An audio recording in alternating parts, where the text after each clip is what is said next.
ఓ sorry, అద్దం చూసుకుంటున్నాను ఏంటి అనుకుంటున్నారా? వెల్కమ్ టు ముచ్చటైన మాట.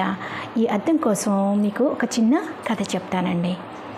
నిన్న మా ఎదురింట్లో పెద్ద గొడవ అవుతుంది.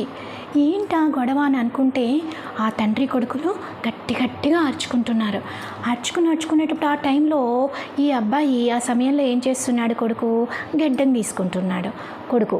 అయితే ఆర్చుకుంటా ఈ కొడుకు ఏం చేశాడు? కోపంలో ఇంకా ఏదో అలా చేస్తూ ఈ అద్దాన్ని తీసుకొచ్చి మంచం పైన పెట్టాడు.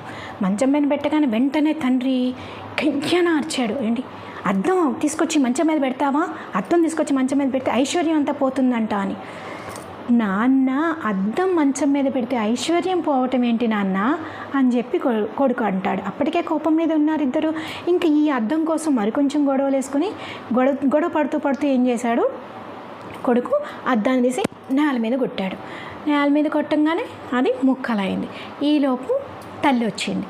ఆ అబ్బాయి వాళ్ళ తల్లి వచ్చి అద్దం ముక్కలు అవ్వటం చూసి ఆమె ఓ మూల కూర్చుని పోయింది. అయ్యో రామచంద్ర, అద్దం ముక్కలు చేశారా? అద్దం ముక్కలు చేస్తే ఎవరైతే చేశారో వాళ్ళకి శని పడుతుందంట 11 సంవత్సరాలు అని చెప్పి.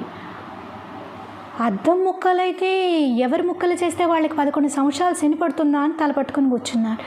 ఈలోపు మా పక్కింటామె వచ్చింది. పక్కింటామె వచ్చి, అరెరే అద్దం ముక్కలైందా? ముందు అవి అద్దం ఎన్ని ముక్కలయ్యాయో చూడండి. సరి సంఖ్యలో ముక్కలైతే కొన్ని సంవత్సరాలు ఉంటుంది, బేస సంఖ్యలో ముక్కలైతే కొన్ని సంవత్సరాలు ఉంటుంది. ముందు ఆ ముక్కలను లెక్క పెట్టండి అని చెప్పనిందంట. అమ్మో, అది కూడా ఉందా అని చెప్పి వీళ్ళేమో ముక్కలు లెక్క పెట్టిపోతూ ఉంటే ఇంతలోపు వాళ్ళ నాయనమ్మ వచ్చింది. నాయనమ్మ వచ్చి, అరే ఏమైంది రా నాయన అని అంటూ వచ్చి అంటే అద్దం ముక్కలు అయిపోయింది, ఇప్పుడు శని పడుతుందంట. అద్దం ముక్కలు అయితే ఎవరు ముక్కలు చేశారంటే, ఏమిటో మీ చాదస్తాం, ముందు ఆ ముక్కలు తీసి చాటలో వెయ్యండి, లేకపోతే కాళ్ళకి గుచ్చుకుంటుంది అని చెప్పి అంటుంది. అని చెప్పి వెనక్కి వెళ్ళి ఇంట్లోకి వెళ్ళి ఒక చాట చీపురు తీసుకొచ్చి గబగబా ఆ ముక్కలన్నీ తీసేసి చాటలో ఎత్తి పడేసి, ఏమిటో ఈ ఎడవ చాదేస్తాం, అప్పుడు మా కాలంలో ఇదంతా లేదు సుమ్మి అంటుంది వణుక్కుంటూ.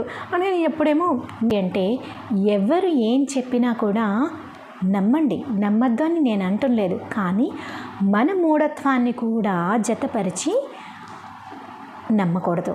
ఇది ఈరోజు ముచ్చట. అర్థమైందే అనుకుంటాను, మీకు నచ్చిందని అనుకుంటున్నాను. మరి నా అద్దం ముచ్చట మీకు నచ్చితే please subscribe and keep watching ముచ్చటైన మాట. Thank you.